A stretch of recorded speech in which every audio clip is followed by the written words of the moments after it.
Hello and welcome back to Football Manager 2020 with Newcastle United. We are back and today we are up against Brighton, a team that are down in 19th place in the table. We are still up the right end of the table, still in 7th place.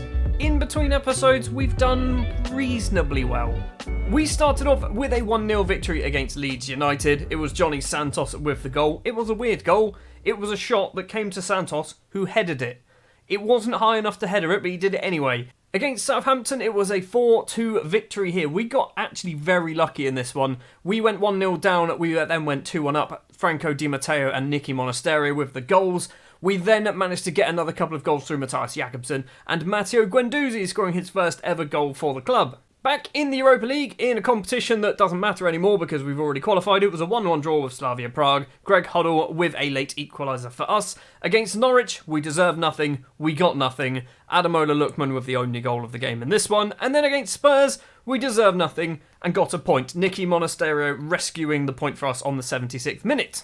I completely neglected to mention, against Southampton, Robert Lewandowski missed a penalty. And then against Slavia Prague, Robert Lewandowski missed a penalty. Lewandowski has 18 penalty taking. 18. And people say that penalties aren't broken. He has 18 penalty taking. It should be practically impossible for him to not score a penalty. Anyway, we are back in league action today, and as I've mentioned, we are 7th place in the table, up against 19th place Brighton, who've only won one game so far this season against Fulham, the only team that are below them. Now, despite the fact that they're down the wrong end of the table, their form isn't awful. It's not good, obviously. It's not good, but they have managed to get their victory in there against Fulham. Couple of draws as well. Good draw against Manchester City, a defeat against Watford, but still scoring 2 goals. A 2-2 draw as well against Villa. So I wouldn't say they're doing badly. The league table is probably not looking good for them, but in terms of match performances, they're doing everything but getting the wins. The starting lineup we are going to go for then in goal will be Adenama, back 3 of Zelaya, Jakobsen and Big Dids. Johnny Santos will be the right-sided wing-back. Helinho will be the left-sided wing-back. He has finally made his debut for the club. He's now played 3 games for us. In his debut, he was bloody silly against Southampton. 2 assists, getting a 7.8 rating. I only subbed him off because I was worried that he was going to get injured again. So yeah, Helinho he's done okay. His first couple of appearances have actually been pretty good. He's not very good as an attacking or a support wing-back, but he's going to get better, I'm hoping. He's only 22. He's only just turned 22. The central midfield partnership today will be Lewis Cook and Jamie Shackleton. Jamie Shackleton is a player who we spent a lot of money on. Lewis Cook is a player who we also spent a lot of money on. But Shackleton doesn't really get the chance to play. I don't think he's ever played for us this season, so he's going to get a chance today. He kicked up a little bit of a fuss, so we're starting him ahead of Christ Chirule, and against Brighton, a team at the wrong end of the table, we should be beating. The attacking trio then will be Greg Huddle as that attacking midfielder, Franco Di Matteo and Nicky Monasterio. Greg Huddle, by the way, I don't know why he's playing so much, but he's not amazing. 2.5-star current ability, 3.5-star potential. He's not going to be a world beater, but he's one of our own. He is literally one of our own, and I'm pretty sure he is still labelled the next Paul Gascoigne.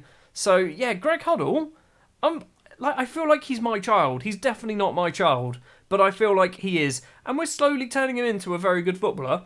I want him to get an England cap before the end of this save. Now I realise I could have actually played Marlon Charles as that attacking midfielder, but Greg Huddle, I just like Greg Huddle, okay?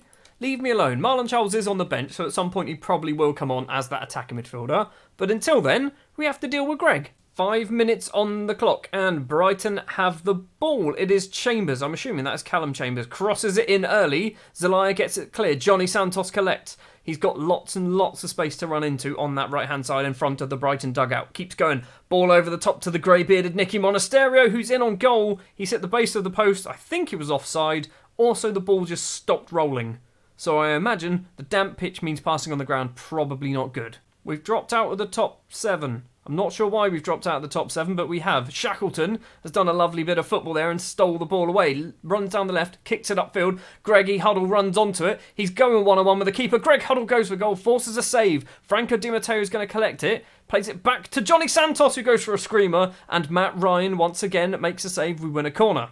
Santos loves to go for screamers, by the way. Absolutely loves it. Huddle with the corner. Are we going to get another one from Big Dids? It was on Big Dids' head. Instead, he handled it. It wasn't on his head, it was on his hand. Huddle with another corner from the opposite side now at the back post. Zelaya has gone down. It is going to be a penalty. I don't know who is our penalty taker. Is it Greg Huddle? It's Greg Huddle. It's the day for Greg Huddle to make a name for himself, isn't it? Steps up then against the Australian Matt Ryan. Huddle goes for goal, straight down the middle. We are 1-0 up against Brighton. His second goal of the season. This should hopefully be 3 points in the bag. If that was old big Bob Lewandowski, he would have missed that, wouldn't he? It's a throw for Brighton. Chambers to McAllister, back to Callum Chambers, crosses in towards the 6-yard box. Big Dids gets it clear only as far as Arta, who goes for goal. Barco goes for goal as well. He blazes his effort wide. Is that Ezekiel Barco, the former Atlanta United player, I think? Zelaya has it inside his penalty area. Johnny Santos on the right. He's going to run. Doesn't run, actually, just stops instead. Lewis Cook, he's going to run instead. Back to Jamie Shackleton, who's bloody knackered already. Shackleton's ball was not the best. McAllister gets it clear. Arthur, lovely touch from Arthur. Makes some space for himself, goes for goal from literally a different county. Hits it well wide of the post. Lewis Cook's on a 6.5. What is he doing, or what is he not doing, should I say?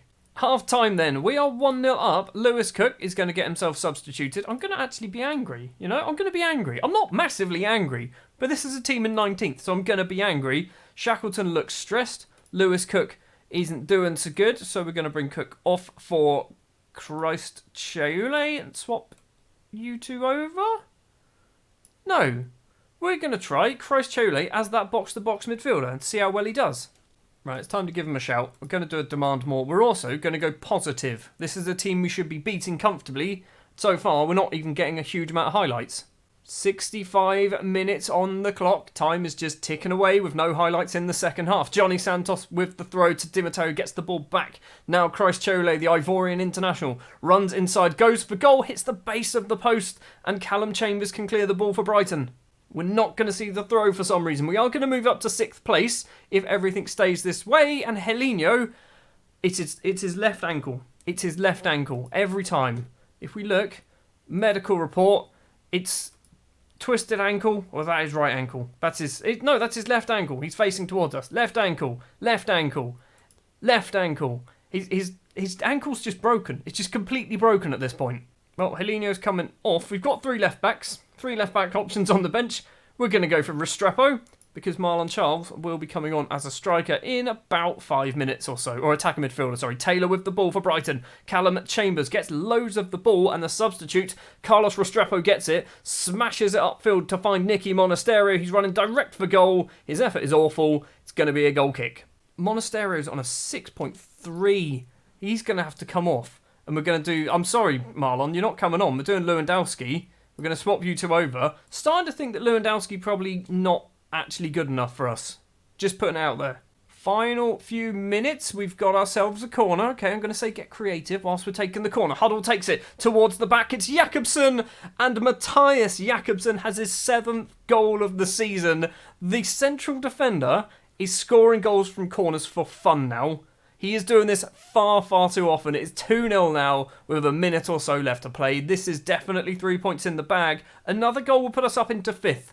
Are we going to get this final goal, this 3rd goal, to actually overtake Southampton in terms of goal difference? Santos with the ball, crosses in, loses out to McAllister, and now potentially Brighton can bring the ball forward. Despodov runs down the left, gets round his man as well, keeps going. Is he going to go for goal? He went for a cross, I think. It was a slide tackle, came back, hit him, went off for a goal kick. Big Dids, long ball. Lewandowski's not going to run onto that because he's an old man and doesn't need to do any running anymore. Matt Ryan with the ball in his hands. We've got 40 seconds to play. Please hit Lewandowski clean in the chops. Instead, he throws it over Lewandowski to the halfway. That is a throw and a half, by the way. He threw that to the halfway line. Kufra gets tackled by Johnny Santos. 20 seconds on the clock still to play. Santos inside to Big Bob. Santos gets it back. He's going to go and cross it in, is he? He doesn't cross it in, actually. He plays it to Lewandowski. Santos gets it back. Cross it in, please. There you go. Nope. Didn't fancy. Couldn't cross it. Can't cross to save your life, Johnny. What happened there? We're still seeing a highlight happen. We're over the 95. The highlight is still carrying on. I'm assuming the full-time whistle is about to go. Franco Di Matteo's in there. Doesn't get it. Restrepo collects And that is it. There you go. It is a full-time score then. It's a 2-0 victory. Huddle and another goal from Matthias Jakobsen gives us the 3 points. Moves us up into 6th place in the table. I am worried by this piece of news here. Is it a bad one? It's another twisted ankle. Another twisted ankle. It's the other ankle. He's twisted both ankles. Both ankles. Are you injury prone? You're not even injury prone. You just got problems with your ankles. Well, he's going to have to go out for 3 to 4 weeks, which is kind of bad. Restrepo's got himself a pay rise as well, and Zelaya could do with a break. So, I mean, he's been doing all right. He's been doing some good business. Since he's kind of broken into the first team, he's doing some good business. 2 assists as well, obviously, in the match against Villarreal. I'm happy. I'm happy with our 20-year-old Paraguayan wonder kid. We are going to go forward to the Monday night, because if Swansea beats Southampton, which is unlikely, if I'm perfectly honest, but if Swansea beats Southampton, we will move up into 5th place, because we will have a better goal difference. So that's what we're going to do, and maybe we can end on the 8th of December in 5th place in the table. Thank you very much, Danny Loader. Swansea beating Southampton 2-1. First of all, moves Swansea up, but also moves us up. Danny bloody Loader, of all players. I mean, he's flipping expensive. £34.5 million. Hold on. Danny Loader signed for PSG, then went out on loan to Niort in Domino's League 2 and just dominated. 14 goals in 34 appearances. Just getting distracted by Danny Loader, but he's moved us up into 5th place. So that is going to do it then for this episode. Next episode, we are not going to go very far at all. We are going to go forward to the next league game, which is going to be up against Manchester United, who are currently top of the table, which I completely didn't notice. And we will also find out who we're going to be drawing in our Europa League knockout rounds. We do still have to play Angers, although we can't finish any lower than 2nd. I think, to be honest, we're going to struggle to finish any lower than top because Villarreal need to beat Slavia Prague, and we need to lose to Angers and also have a 6-goal difference turnaround. So as long as we don't lose, we'll be going through top of our group. Thank you very much for watching this episode of Football Manager 2020 with Newcastle United. If you did enjoy, do remember to leave a like. If you want to see more, hit the subscribe button. I'll be back next time with the matchup against Manchester United and the Europa League first knockout round draw.